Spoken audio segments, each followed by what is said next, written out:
revived and resurrected by DKI Apex Restoration. This is Gold Ball Sports. Along with Ken Keller and our producer, graphic designer, and music coordinator, Dave Myers, I'm Scott Chastain. What is Gold Ball Sports? We are a 1 hour or so streaming sports talk show, 6 o'clock, Monday night, Central Time, right here on Facebook Live. You can talk to us right now on Facebook. The chat is open. The comments are open. We'll engage you in real time if you're watching live. If you're not able to watch it live, maybe you just listen live. Put in your earbuds, put it through your car system, listen live at 6 o'clock on Monday nights. You can watch the replay on Facebook later on tonight. You can watch the replay on YouTube tomorrow, and you can download our podcast wherever you get your podcast, Gold Ball Sports. Look, here's the deal. Almost 10 months to the day, Ken and I had our last sports talk show. Since then, a lot has happened. Tullahoma won a state football championship. The Georgia Bulldogs won the national championship in college football. A lot of things happened. John Olive retired. And Ken, Tennessee beat Florida. Tennessee beat Florida. Game day, big deal, game of the week, top 10 ranking. The Vols are back. Yeah, I mean, the biggest home win in a lot of years for the Tennessee Vols, Scott, and they exercised some demons. And I want to talk about that for just a minute. But the game day atmosphere was unbelievable. It was basically a 7-hour infomercial counting the game and a 3-hour pregame with Reese Davis and Lee Corso, Kirk Herbstreit, and Desmond Howard and the ESPN crew there. I thought they did a fantastic job of really reviving this rivalry. From 1990 to 2007, these two teams, these two powerhouses at that time, were ranked every time those teams played from the years 1990 through 2007. Had some great, fantastic matchups. One of the best rivalries in the country. But what demons did the Tennessee Vols exercise? Well, the Florida Gators came in with a 5-game win streak in the series. Not only that, they had won 16 out of 17 in the series and 24 out of 29. And I loved what Reese Davis said on game day Saturday morning. There is vitriol, there is venom in this series. And it's because of the domination really that Florida's had in the series. And Tennessee has ripped Florida's guts out, heart out several times. But Phil Fulmer, 5-12 versus the Florida Gators. Peyton Manning, 0 for 4 against the Florida Gators. And you can go on and on and on. But Steve Spurrier razzes it up even more when he makes the comment, you cannot spell Citrus Bowl. 3 years in a row Tennessee went when they played Spurrier. You cannot spell Citrus Bowl without UT. Scott, that stoked the fire. Those fans in Neyland Stadium were out. It was not a revenge game for Tennessee. It was a reckoning, as Doc Holliday said in Tombstone about Wyatt Earp. It was a reckoning. Well, it was more than a revenge It game. was. History connects Florida and Tennessee not only through those Spurrier Fulmer years, but even going back to Doug Dickey. Doug Dickey was the head coach of both schools. He left Tennessee to go to Florida in 1969, and that hurt a lot of Tennessee people. And then he came back to be athletic director. But, the atmosphere, Ken, the people if you saw videos of the Vol Walk and that sort of thing, the pregame outside Neyland Stadium was just, people were like, they've just never seen anything like it. There must have been 200,000 people just out and about down there. And of course, it was a sellout, but Tennessee had a lot of recruits in, a lot of big name, big star recruits, and this had to be impressive to them. Oh, yeah. I mean, there's no doubt about it. It was just such a big game atmosphere. The crowd there was electric, and what a game for Tennessee. What a win. I mean, a humongous win for the Tennessee Vols. Well, let's talk about the game a little bit. I mean, Tennessee, look strong. They look good. To me, they look to be in control the whole game until late in the fourth quarter. And, my wife asked me right at the time of the onside kick, she said, "Why are you so nervous? We got them." I said, you just don't know how this goes, It just goes crazy against Florida. And I told you Friday night that I thought our top story of the day was going to be how Tennessee blew this game somehow. Something crazy happened at the end. Now, did you not think about that Saturday afternoon about 6:30 after Florida recovered that onside kick and was getting ready to throw it into the end zone? I sure did. I think they had like 11 seconds, to run two plays. But really, I got to give Tennessee credit. We'll go back to the front of the game here in a second. But, at the end of the game, Tennessee rushed 6. And they put pressure on AR-15. Anthony Richardson, who played a great game and a great quarterback duel there. He didn't show that the first few games for the Florida Gators. And he wheeled his team into a comeback.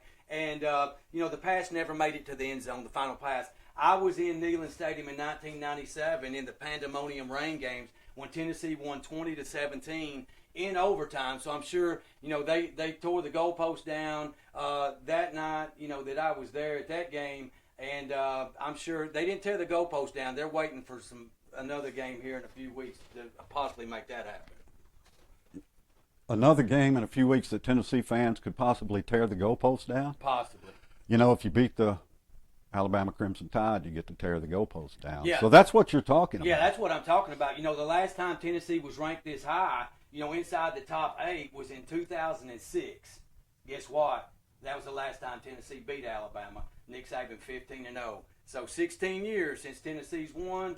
They got a lot of confidence. And you talk about this game, Tennessee normally gets off to a fast start, slow start, 3-0 after the first quarter, but I thought Tennessee gained control of the game, had a 17-14 halftime lead, that humongous drive at the end of the first half, 99 yards, the pass from Hendon Hooker to Ramel Keaton, the bomb that Keaton dove out and stretched out. What a beautiful catch, a memorable catch in Tennessee history, one of the biggest ones in a long time for the Vols. And then they took the second half kickoff, went down and scored again. And I thought Tennessee took control of the game the last 5 minutes of the first half, the first 5 minutes of the second half, which that's always vital, and they held on in the end to win it 38-33. Oh, it was huge.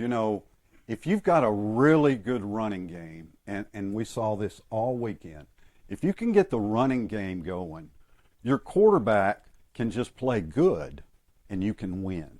If you can't run the ball consistently, your quarterback has to play great in order for you to win. And Hendon Hooker played great. In fact, Hendon Hooker has been so great that I want to announce that Hendon Hooker should be a top candidate for the Heisman Trophy. Now, I'd like to debate this with you, Ken, so it's time for a down and dirty debate. Let's do it.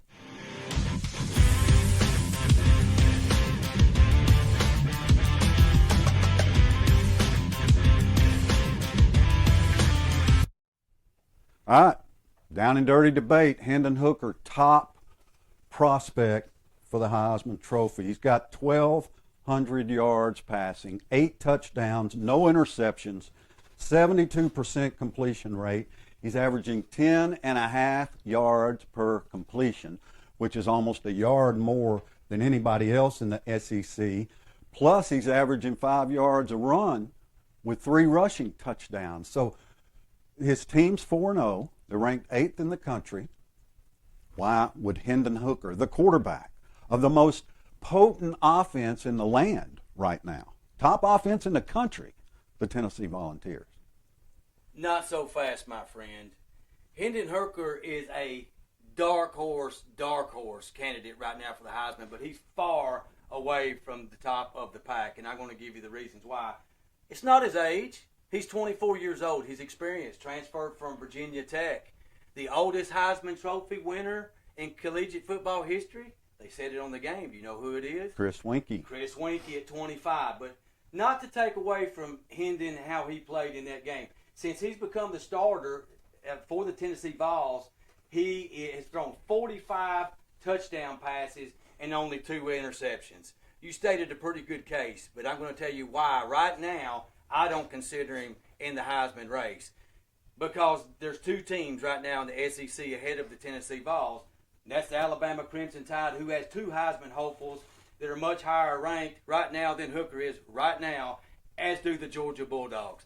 The Alabama Crimson Tide come in October 15th with Bryce Young, the winning Heisman Trophy winner, and Will Anderson Jr. looking for his first one, the most dominant defensive player in college football. And not only that, the Georgia Bulldogs will host the Tennessee Vols later in the season. They have quarterback Stetson Bennett, who is playing spectacular, as is the best tight end I've ever seen in college football since Keith Jackson of the Oklahoma Sooners, and that's Brock Bowers. Keith so that's Jackson. 4 candidates right there that I've got ranked ahead of Mr. Hooker just in the SEC. You've got C.J. Stroud on a national level with the Ohio State Buckeyes, and you got Caleb Williams, who transferred from Oklahoma to the USC Trojans. Those are your front runners. But if Hendon Hooker can pull the upset against Alabama or Georgia, I'll say he's right squarely in the Heisman hopeful race. There's my next question. Does he have to beat them both? Can he beat one of them? What if he loses to both of them? Could he possibly win the Heisman? I think he has to beat one of them. He doesn't have to beat both. Alabama's probable they could jump if Alabama goes to Arkansas and wins in Fayetteville this weekend against a tough Arkansas team. Tennessee's off. Georgia plays hapless Missouri this week. I think the dynamics change because Alabama's got the schedule to jump Georgia. Alabama's got Arkansas this week. They've got A&M in 2 weeks. If Alabama wins both of those games, they're going to come into Neyland Stadium, number 1 team in the country. So he may get 2 shots. Tennessee may get 2 shots at number 1. Alabama on October 15th, and then Georgia in November. If he wins one of those games and Tennessee finishes 10-2 in the regular season, he's in the talk. Well, you know, the Vols have got to take care of business. I think a lot of Tennessee fans are looking ahead to the Alabama game, but the Vols have got to go to Baton Rouge in 2 weeks. It was announced that that's a noon game, so it's early morning game in Baton Rouge. That helps to not play at night at LSU. Oh, it certainly does. It helps big time, and it gives Tennessee more rest to go back home because Alabama's got the 7 o'clock game against A&M that night. But, you know, so impressed. We talk about Hendon Hooker. Let's talk about his receivers in that Florida game. Let's talk about Ramel Keaton. Let's talk about Brew McCoy. Let's talk about Jalen Hyatt. He did not even have Cedric Tillman, his very best receiver. He'll be back for that Alabama game, and that only makes this Tennessee offense, who was averaging 52 points per game, put up 38 on the Gators, even more dangerous. Yeah, I think they're at 560 yards per game offensively, leading the country, scoring big. Defensively, you know, that's the big question, right? Yeah, defensively they did enough. You know, in the second half of the game, to me, the biggest play was the Big O, Amari Thomas causing a fumble, a defensive tackle for Tennessee and recovering. To me, that was the defensive play of the game for the Vols. And again, you know, I love the fact that they dialed up pressure on that last Hail Mary play. How many times have you seen Tennessee? I saw them do it against BYU. I was in the stadium. They dropped back into a prevent defense, rushed 3, and ended up losing the football game. They didn't make that mistake. Josh Heupel's learned from the mistakes that his predecessors did as former head coaches with the Tennessee Vols. Is Josh Heupel the top offensive mind in college football right now? I think he's definitely one of them. And look, he's got some assistants. I mean, it's yin and yang. He's got Dave Goulash up in the press box, the offensive coordinator, that he's been with for 7 years. So these guys, you know, it's a left brain, right brain type deal, and they're calling the good plays. You know, really, Jabari Small's not featured in the first half. They come out the second half and get him involved in it, and that just made them more dangerous because they got their running back involved in the game. And as you said at the top of the show, you know, offensive balance is the key for Tennessee. They can't drop back and pass every single time against Alabama or Georgia. They have to have the threat of a run as well. I think you won the debate. It's a good debate. Yeah, it was a good debate. Looking forward to another right one now, at the end of the show. Right now, I'm with you that Hendon Hooker's got to beat one or both of the big guys to be a really considered at the end. Right now, he's playing as well as anybody in the country. Yeah. But they don't vote right now. That's true. So we'll see come Heisman time. Albert Pujols. Albert Pujols hit his 700th home run this weekend, Ken. There's a lot of records in a lot of sports. We don't know if we buy into Barry Bonds or not. But when you join Babe Ruth and Hank Aaron in a club, that's pretty monumental. You're a baseball blue blood, so your thoughts on seeing Pujols hit number 700 as we're seeing right now on the video. It's just spectacular. His resurgence since he got back to St. Louis, unbelievable. Yeah, it couldn't happen to a better guy. He's done it the right way. He has it juiced up. I mean, this guy's just a quiet man. He's not cocky or arrogant. He's just confident in his abilities, and he puts in the sweat equity, the hard work. He's the consummate team player, and he gets everything he's deserved his work for. 700 home runs, Scott. That is elite. Your favorite all-time baseball player, Henry Aaron. I was watching the game live when he hit number 715. You were watching it live. What do you remember about Hank Aaron when he broke the home run record in 1974? Well, I believe it was April 4th, 1974. I was watching along with you and most of America. I felt so much pride. I had followed Henry Aaron on the radio since the Braves got to Atlanta in 1966. I listened to Milo Hamilton and Ernie Johnson call Braves baseball in the late 60s, early 70s, as Hank was getting ever closer to that record. He went through a lot that Albert Pujols really hasn't had to go through. He paved the trail for Albert Pujols, but when he hit 715, it couldn't happen now like it happened then. Imagine people just running out of the stands and running out in the base path to join Albert Pujols as he rounded the bases. They would be tackled immediately. But watching those old videos is great. His mom was there and his wife was there and everything at the plate. It was a special sports moment in my life, definitely one of the highlights. Well, and that's why you're here today, because of sports moments, and that's Stuff what like this show's that, all about, yeah. man. We're here for the passion of the game, the love of the game, and sports put an early indelible imprint on both of us. Watching Vin Scully make that kind of call on that historic record-breaking home run by Hank Aaron. So that's just one guy that's kind of shaped me is Vin Scully, among others, and I know you and he made a great call on that Aaron home run. And I was 9 years old, partner, when I saw that one. So, hey, sports get you at an early age. Yeah. Watch it, kids. Watch it. Get off the video games. Watch sports. You'll learn a lot about life. So, we're going to touch on a lot of sports through the lifetime of this program.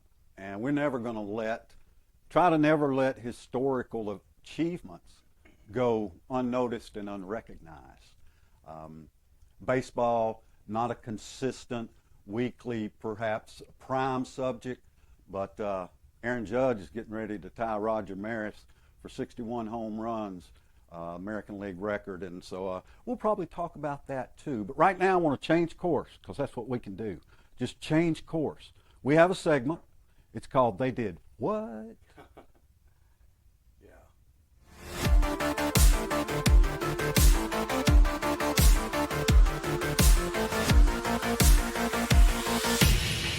They did what? They did what? Man, a lot of teams are firing their football coaches. College football teams are firing their football coaches in mid-season. We had Nebraska. They fired their coach. Arizona State fired their coach. And today, Georgia Tech fired their coach. It's not that usual. It's unusual for colleges to fire a head football coach 3 or 4 games into the season. What's happening? Yeah, and I don't really get that. They did what? I'm thinking about that. I'm watching watching the Saturday morning football and the college football games, and I get a text, and it was about Brian Harsin, the Auburn Tiger coach, and it said Bruce Feldman has said that he has been notified that if if Auburn loses this game today at Voodoo Hair Stadium, not Jordan Hair Stadium, Voodoo Hair Stadium, that Brian Harsin will be fired immediately after the game. So, to me, if you know you're going to fire a guy, why did you even bring him into the season? He was a dead man walking before the season started. Now, so he gets to go another week. He gets to live another week. Arizona State, Herm Edwards, great guy. You play to win the game. We both are Herm Edwards fans. And, behind the scenes, there were some assistant coaches that were undermining or betraying him, sending plays and part of the playbook to opponents to get him fired. That's the they did what Yeah. in this segment is the fact that he had what I read was former assistants. There's been like 5 or 6 assistants fired from Arizona State. They've got massive NCAA violations that are fixing to come down at Arizona State.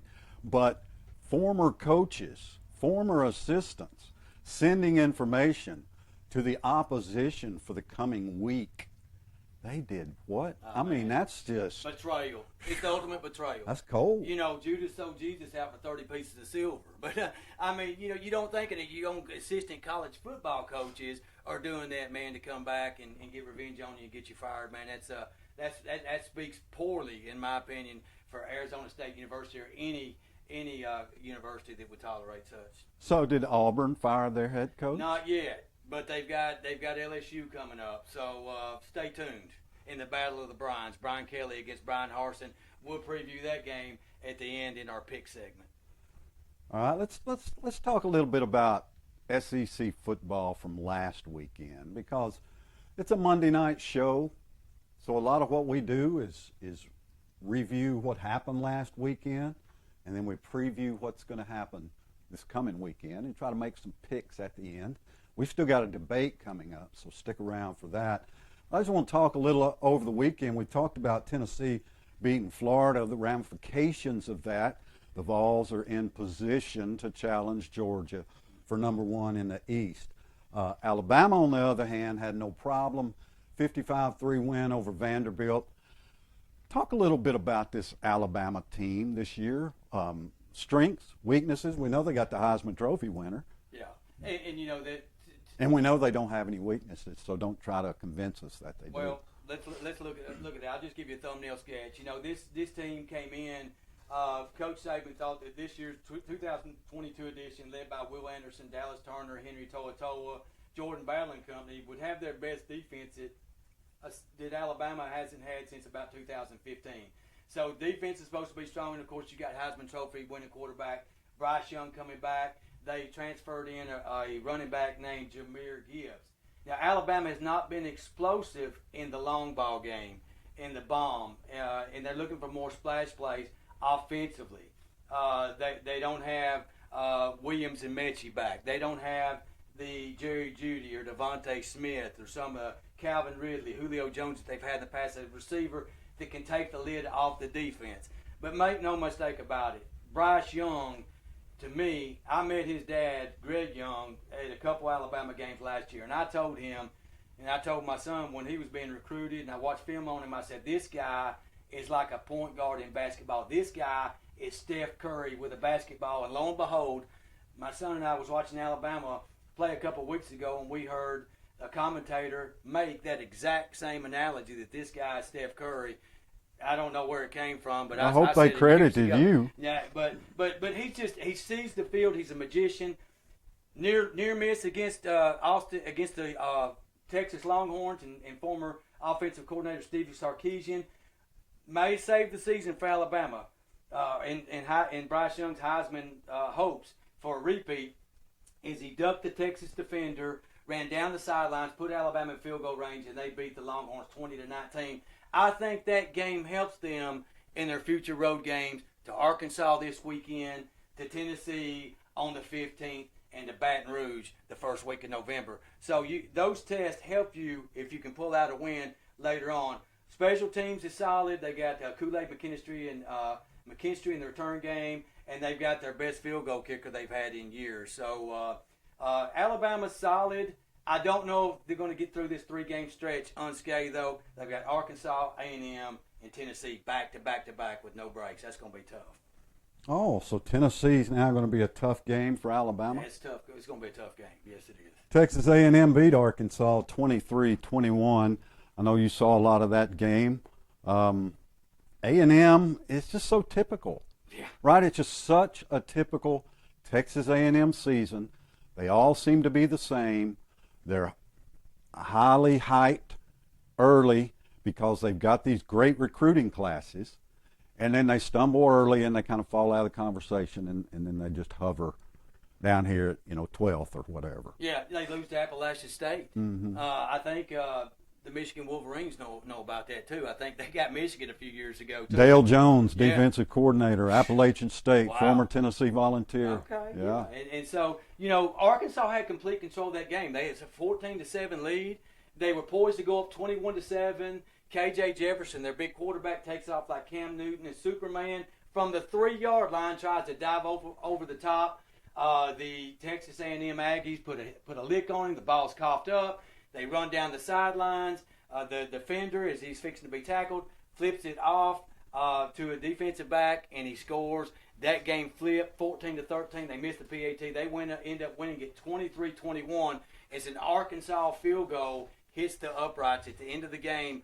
Big win for A&M. Even though they lost to Appalachian State, all their dreams are still ahead of them. They went out. They're in the college football playoff and can still be SEC champs. They're a dangerous team. They have switched quarterbacks from Hayes King to LSU transfer Matt Johnson. So keep an eye on that. But he's a steady lefty that's poised with experience that can lead this team. He's not spectacular, but he's steady. And with a good supporting cast around him, they'll make some noise. And Devon A-Chain, to me, is one of the top 5 running backs in the country for A&M. He is a beast.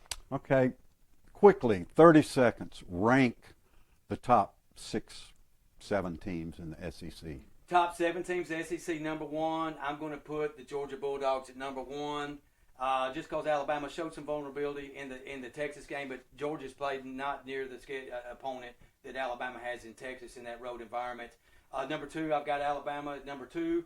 If they win the next couple of weeks going to the Tennessee game, they'll jump Georgia, in my opinion, in all the polls and go to number 1. I would right now put Tennessee number 3. I like the quarterback position, Hendon Hooker, better than the question marks at A&M's quarterback. The unsettling and already switched the quarterback. I've got A&M 4. I've got Arkansas 5. So that's the top 5 I'm going to give you, and I'll put Kentucky in there at 6 and maybe Ole Miss at 7.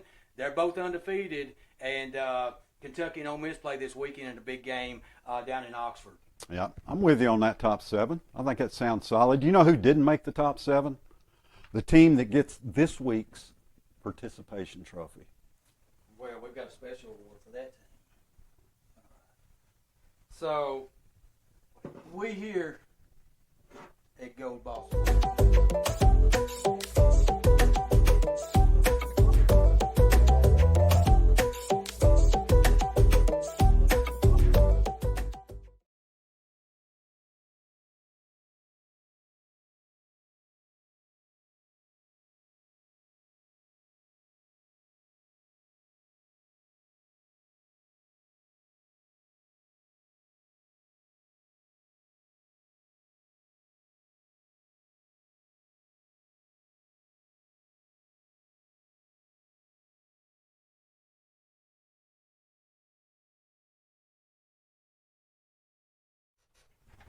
The participation trophy. It's a little segment that we've created for the team, the person, the event that just it didn't go well.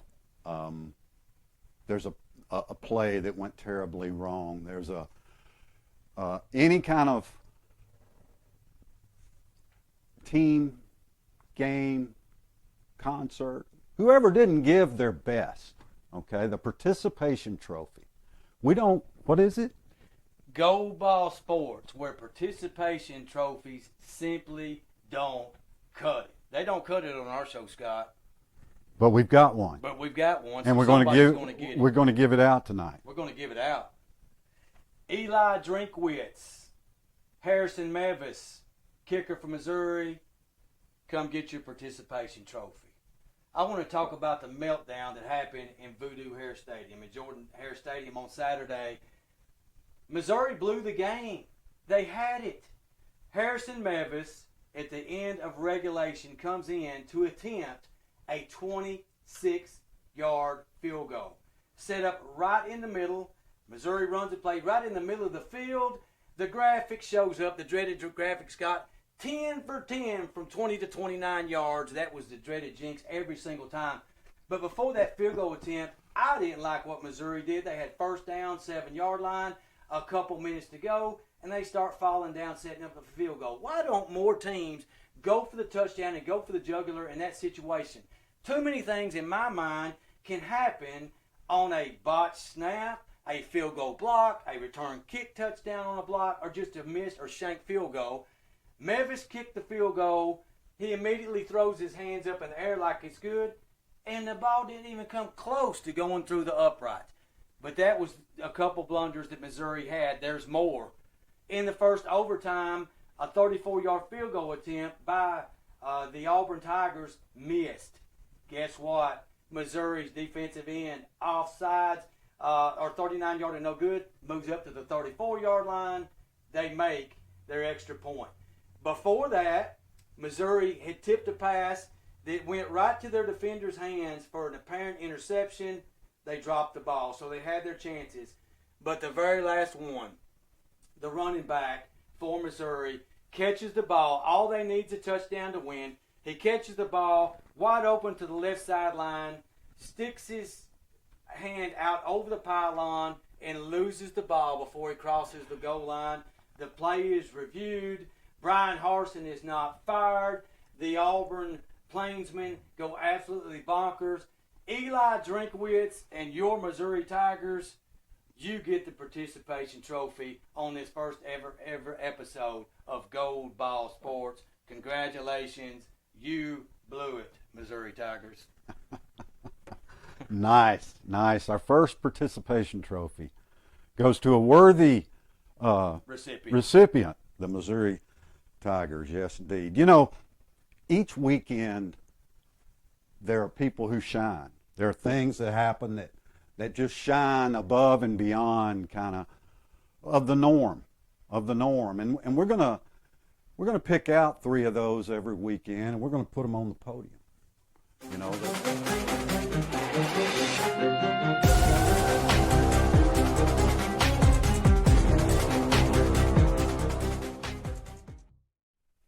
All right. Gold medal time. The podium. Isn't this beautiful? Who's going to step up on this first episode of Gold Ball Sports? We're going to give away a bronze medal. We're going to give away a silver medal, and we're going to give away a gold medal. Scott's going to make his. We're going to go back and forth. We're going to start with a bronze. Scott, who do you have as your bronze medal winner this week? Well, it's a really big deal. You know, I'm wearing the shirt, and it's a really big deal. It may have been the best day of Tennessee football, other than the last minute, but the best day of Tennessee football overall since January 4th, 1999, when the Vols beat Florida State 23-16 in the Fiesta Bowl to win the national championship. It was that big of a day. I mean, it's just huge for Tennessee. And it looks to me like the pollsters and those kind of people, they're loving Tennessee right now. They're loving them. 8th in the country? Are you kidding? They have set us up for a chance to go to the playoffs. Yeah. There are a lot of teams that go undefeated that have been down for 25 years. They can go undefeated. They don't get a chance to even play for the playoffs. And Tennessee, they're setting us up for that. So the Vols get my bronze medal this week. A worthy recipient. And my bronze medal this week goes to a player that played last week. Because we can do what we want to do. It's our show. Ball Sports. It's our show. Former Tennessee Vol and now New Orleans Saints, Alante Taylor. Alante made his NFL debut a couple weeks ago against the GOAT Tom Brady in New Orleans. He was inserted into the game after cornerback Marshawn Lattimore got in a fight with one of the Buccaneer receivers. as he normally does with Mike Evans. So they got into it. He's tossed. Insert Alontae Taylor, drafted in the second round, number 49 overall from the Tennessee Vols. I had the opportunity to coach Alontae. He played right here in Tullahoma Little League for 3 years. Former Coffee County Red Raider, football prospect, recruited by Butch Jones to the University of Tennessee. He was a leader at the University of Tennessee, played 4 years there. Very proud of him. Played with my sons here with the Rays in Little League.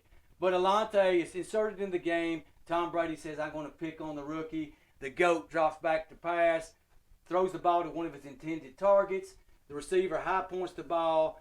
He comes down with the ball. Alontae jumps in and tight man-to-man coverage, knocks the ball away. As you see the GOAT, Tom Brady, in chagrin, in frustration, slamming his hands, clenching his fists like, man, we just about had it. But that's a play that Alontae Taylor will be able to tell his children and his grandchildren and his great-grandchildren one day. Proud of that young man, Alontae Taylor.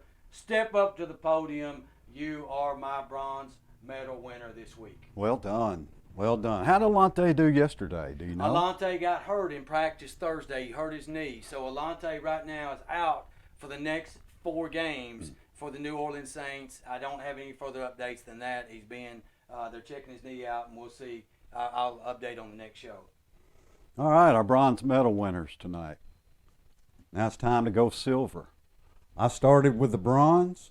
You start with the silver. I'm going to start with the silver. I got to go with the silver and green. I got to go with the Slim Reaper, the silent assassin, wide receiver Devontae Smith of the Philadelphia Eagles just obliterated the Washington Commanders yesterday at the RFK Stadium. I don't know if they still call it RFK, but I'm going to call it because that's how I remember those Cowboys-Redskins rivalries. So, old NFC East rivalry, he had 8 catches, did Devontae Smith, for 169 yards, a 21.1 yards per average, and a touchdown. Folks, when you got A.J. Brown, the Tennessee Titan cast-off, making all the noise and wanting the ball on the other side of the field, you have the Slim Reaper. You have the silent assassin on the other side of the field, quietly doing his job. He showed out yesterday. Devontae Smith, come up to the podium on Go Ball Sports and get your silver medal. All right, I'm going to take show liberties right now and ask our producer to pause the feed for just a moment because we need to take care of a technicality.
Hey, we appreciate that.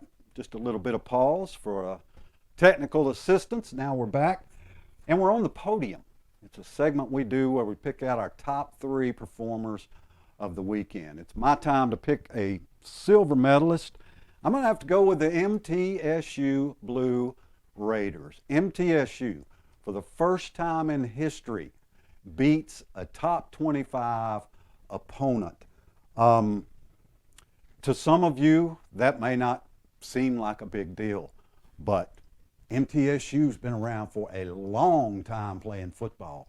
And to finally beat a top 25 team, and for it to be Miami, which is one of those teams that Tennessee fans love to hate because we battled them in the 80s every year, it seemed like, was double fantastic. There were a lot of people calling for Rick Stockstill's head before this season started, Ken, and he certainly proved them wrong Saturday. That's a worthy recipient for your Silver Medal Award, wearing the silver and blue. And, look, Mario Cristobal, he's got some questions to answer. He paid MTSU $1.5 million and got beat at home in Coral Gables. So, hey, the Blue Raiders took their money. That's going to go towards those $100,000 sports facilities that's going to happen soon at Murfreesboro. We see it more and more.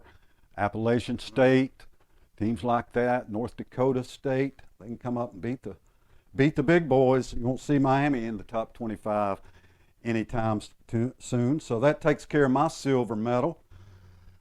It's gold medal time. It's gold medal time. We got anybody out here looking for a gold medal? All right. Who's your gold medalist, Scott? Well, we've already talked about it, but it has to be Albert Pujols this weekend. 700 home runs, joins Hank Aaron at 755, Babe Ruth at 714, and Barry Bonds, I have no idea how many he has, but I know it's more than 700.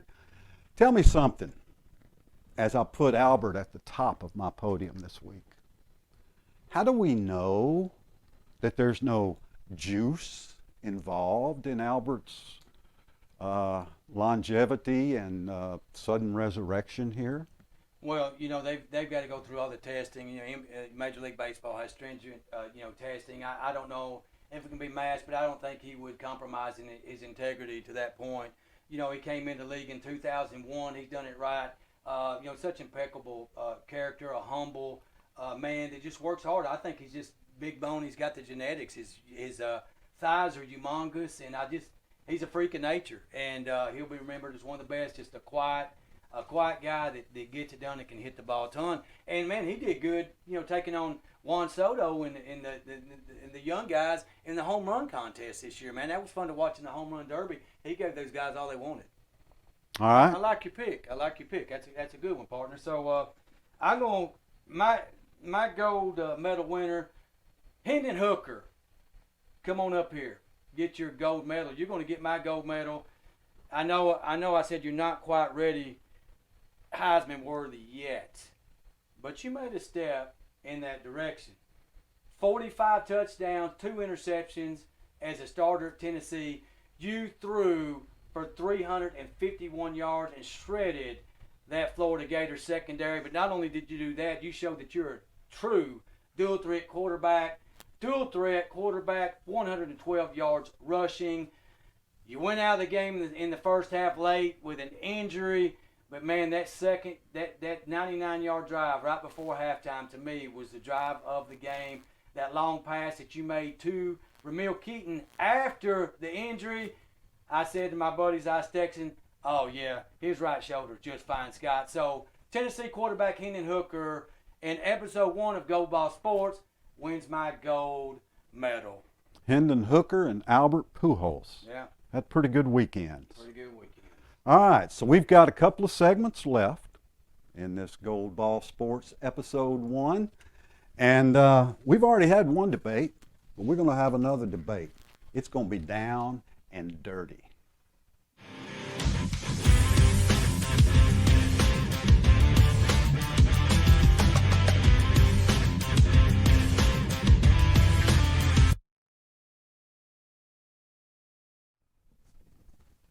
Sir, there are 12 National Football League teams that have never won a Super Bowl.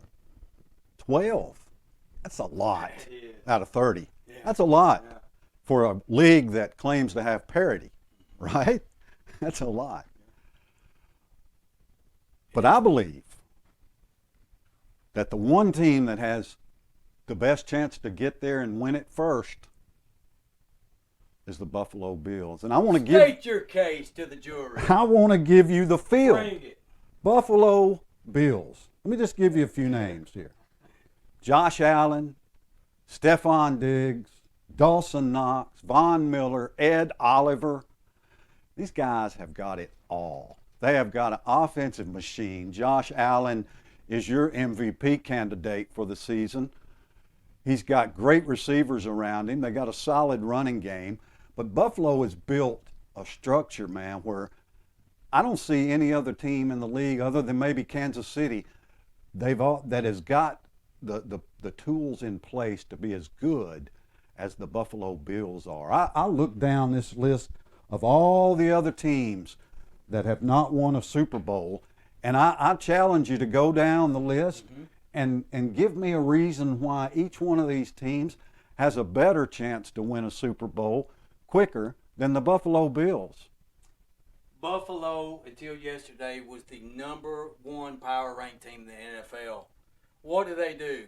They go into Miami, into the Orange Bowl, and play Darius Rucker's Miami Dolphins, who used to make him cry in the song, I Only Want to Be With You. Hootie and the Blowfish, Darius Rucker. The Dolphins are alive. They're the only 3-0 team in the NFL. Josh Allen might not even win his own division because the Fins are hot. But I'm going to do what you said. Well, Miami's won a Super Bowl, so I'm not sure where you're going. Well, I'm just saying Buffalo maybe get some resistance even in their own division. But let's take this. 12 teams out of 32 have never won a Super Bowl. Man, where's the parity at in the NFL? It seems like the Pittsburgh Steelers or the Green Bay Packers or the Dallas Cowboys or the Patriots or the Redskins or the 49ers or win the all Chiefs. the Super Bowls. Or the Chiefs win all the Super Bowls. So let's go over this list quickly. Which teams have never won a Super Bowl? Let's start with the Arizona Cardinals. The Arizona Cardinals have Kyler Murray, a pretty athletic quarterback. But he's a Smurf. And we know the only Smurfs that make the Super Bowl are Washington Redskin receivers. So guess what? The Arizona Cardinals are out. The Minnesota Vikings, no, they're not going to be the next team out of these 12 to win the Super Bowl. Why? Because they have the curse of Bud Grant and Carl Eller and Alan Page and Sir Francis Tarkenton on them. I'm marking out the Minnesota Vikings. Let's go right down the list. The Detroit Challenge. I have a challenge. Oh, we got a super challenge here. The Vikings played in Super Bowl 5. They're 0-4. Vikings are 0-4. They're 0-4. Okay. Bud Grant curse. They got the curse of Bud Grant right on their head. They've never won. Challenge withdrawn. Challenge withdrawn. Let's continue. The Detroit Lions. This one's for Wayne Fontes and Barry Sanders and Gary Danielson, a former Detroit Lion himself. The Lions have not been much. Only winning a couple playoff games the last 20 or 25 years. They're up and coming with Jared Goff. Love DeAndre Swift. Love Aiden Hutchinson, the defensive end. They're an up-and-comer. Watch out for the Detroit Lions, but they're not going to be the next team to win one, so let's mark them off. And I know the next two don't have a chance. The Atlanta Falcons and the Carolina Panthers. Let me tell you, those teams are both in the AFC South. They're in the same division. NFC. Yeah, NFC South. No, it's not going to happen. These two teams this year will battle it out for Bryce Young at quarterback and have the worst record in the NFL. The Houston Texans, mark them off the list. The Houston Texans are not going to be there with Davis Mills at quarterback. Scratch them off the list. The Cincinnati Bengals, interesting team. Joey Burrow, the AFC champions from last year, nearly go 0-3. They got off the snide and beat the Jets yesterday with an 0-2 start. They play against two in the Dolphins on Thursday night. That's going to be a great game. Hey, Ken, I got Jared on Facebook asking how the Texans would fare if they drafted high the next couple years because they're putting pieces in places to be contenders. Okay, we got a Facebook question All right. asking if the Texans can draft better in the next couple of years. won't they be a serious contender here? They'll be better, but there's going to be a team on this list, Jared, that's going to get and win a Super Bowl before the Houston Texans. Davis Mills has been steady and pretty good at quarterback. They beat the Colts earlier this year, which really surprised me, but they're not ready for prime time yet, Jared. So I'm putting an X on your Houston Texans. They're not going to be there. Let's go to the Tennessee Titans. The Tennessee Titans, this is not 1999. They don't have Steve McNair at quarterback. They've got Ryan Tannehill at quarterback. They've got cornerback issues. They're not strong enough in the back end. And when your punter's averaging 60 yards per punt, and he's the highlight of your team after 3 games, you might be in trouble. But we saw how far the Tennessee Titans were from prime time when they got annihilated by the Buffalo Bills on Monday Night Football last Monday, 41-7. Tennessee Titans, you're not All there, right. but you got a good punter. So You're who's running that out of left? time, buddy. All right. You got to make a case for somebody. I'm making a case right now. All right. I'm giving, out of these 12 teams, the best chance to win the next Super Bowl, and this is going to surprise you. Let me guess. The Jacksonville Jaguars. No, I do like Trevor Lawrence, but that's not it. This team has the best logo. They've resurrected it. They won many, many AFL titles under Paul Brown. I'm going to give it to Brownie, the elf, and the Cleveland Browns. Brownie, the elf. Put him up here on this screen He's if you on have there. him. Brownie, the elf. And I'm going to tell you why. Now, you got to look at this elf. I mean, look at the sharp fingernails on his hand. This guy looks like Freddy Krueger. Look at the face and the anger in the face of this elf, Brownie the elf. They put him on the 50-yard line at the Cleveland Stadium this year, and that's how Nick Chubb runs. I love Nick Chubb. I love the way he runs. He ran all over the Steelers a couple weeks ago. They've got a 1-2 punch at running back, and they've got Deshaun Watson coming back after 11 games. He is going to be one of the best quarterbacks in the NFL if he can stay out of the massage parlors. I like the Cleveland Browns to be the first team out of this list of 12 to win their first Super Bowl. Oh my! You do know that when the Cleveland Browns play, they always show the owner up there, Jimmy Haslam, right? You know that Jimmy Haslam owns the Cleveland Browns, and that he perpetually destroys them every time they get anywhere close. We've seen this over the years, right? We have. It's kind of like Pilot, they just ain't keeping up with Loves, and what's the new one that everybody Dulces or something. Yeah. It's kind of like that. The Cleveland Browns. I'm sorry, Ken, but I won this debate. Buffalo has the best chance of any team that has never won a Super Bowl to win a Super Bowl. And they got a doggone good chance this year. Don't you agree? I fully agree. They have the nucleus is in place, strong running game, great defense. But yeah, he's an MVP candidate. They get the Dolphins back in Buffalo. It'll be a different story next time. Miami caught them off on Monday night. Buffalo is still, in my opinion, the best team in the NFL, even though they lost to the Dolphins yesterday. All right, we're down to our last segment. You ready? Yes. All right, let's pick some football games. Let's pick some games.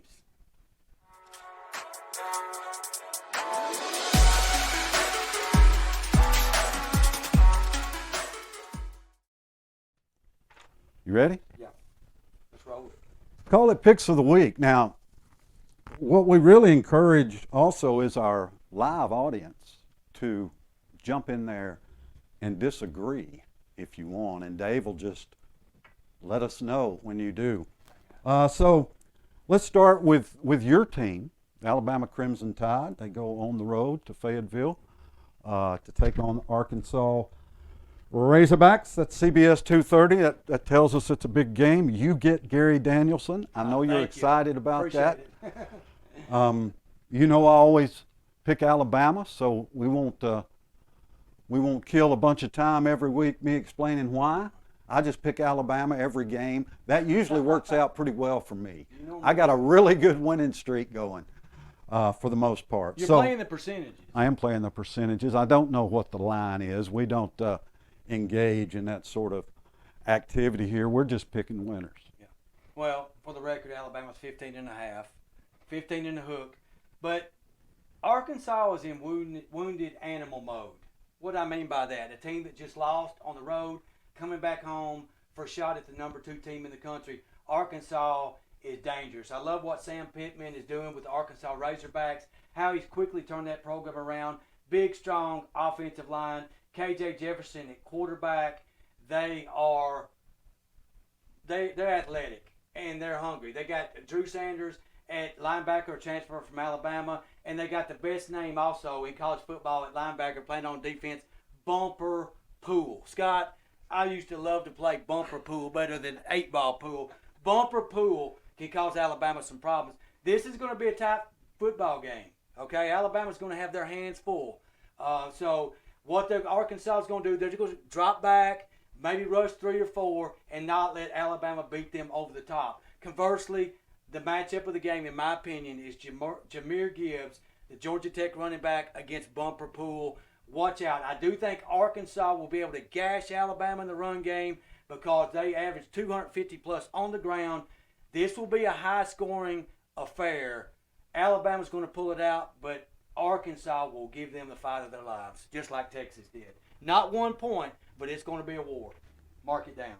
You know, when I was a kid, I used to stay with my cousins in Memphis, and they had a bumper pool table in their house.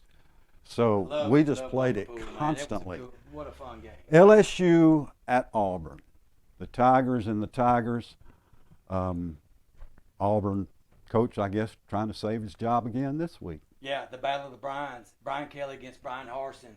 You know, look, Brian Kelly, a new coach. Brian Harsin, probably a coach on his way out just only after 1 season, which is really a shame. They haven't really gave that coach a chance, in my opinion. But I like Brian Kelly in the matchup there, in the coaching matchup, just because Harsin's got 1 foot out the door. They've got him pushed in the back. The injury problems at Auburn. I know this game is at Auburn, but I think LSU Tigers, they were a little shaky in that loss in that opening game against the Florida State Seminoles. They picked up a big win against Mississippi State a couple weeks back, and I think they're gonna win another SEC game. And they play Tennessee in 2 weeks. I think they get some momentum. They're going to go to Auburn, and they're going to win that game straight up. Of course they are. Of course LSU is going to be playing well when they host Tennessee in 2 weeks. Texas A&M at Mississippi State as we pick it up a little bit. Well, believe it or not, Mississippi State's favored in this game. I think the wrong team's favored. Mississippi State and Coach Leach, Mike Leach, dangerous team, can put up points, beat A&M last year. I think this is part of Jimbo's revenge. I like A&M after that big win against Arkansas to beat Mississippi State in Starkville and the Cowbells. Jimbo's revenge. I like that. Revenge. Kentucky at Ole Miss. 2 teams that have hopes of playing in, Big 6 games and stuff. Yeah, one in the East, Kentucky, one in the West, Ole Miss. I'm going to give the advantage in this game to the rush team, the running team, the powerful running game. But, yeah, believe it or not, Lane Kiffin with a power running game. Running back Zach Evans, a TCU transfer, is a stud. He could be in the Heisman talk before the year's over if Ole Miss keeps winning. Ole Miss is at home. It's a tough place to play. I think Ole Miss knocks Kentucky from the unbeaten ranks. Dog. All right. Jared says he thinks Jimbo Fisher is an imposter. Jared says Jimbo Fisher is an imposter. Well, we're going to find out because I will promise you that Nick Saban will try to make him an imposter next weekend at 7. All right, quickly. We've got a football game tonight in a few minutes. Cowboys at the Giants. You got your Roger Staubach jersey on. You're all Cowboys all the time. This is the final pick of the night. The Giants have a chance to go be undefeated and lead the division. The Eagles are undefeated. Everybody's trying to stay with the Eagles. It's a big game in Giant Stadium. Who you got? Yeah, I love this matchup between Micah Parsons, the outside linebacker, number 11 for the Dallas Cowboys, against number 26, Saquon Barkley, who has new life after torn ACL. He has looked good in the early season. The Dallas Cowboys are on the road. They beat the Bengals last week, but I think they're going to lose tonight. I got my Cowboy shirt on. I'm going to be rooting for the Cowboys to win this game, but I like Daniel Jones just a little bit more. I trust him over Cooper Rush of the Dallas Cowboys at the quarterback position. And I look for Saquon Barkley to have a big game. Going to be close game. I think the Giants are going to win by a field goal in the fourth quarter. Saquon's glad to be back. He's running angry. He is. And that's dangerous for defense. That's going to do it for episode 1 of Gold Ball Sports. We appreciate you tuning in.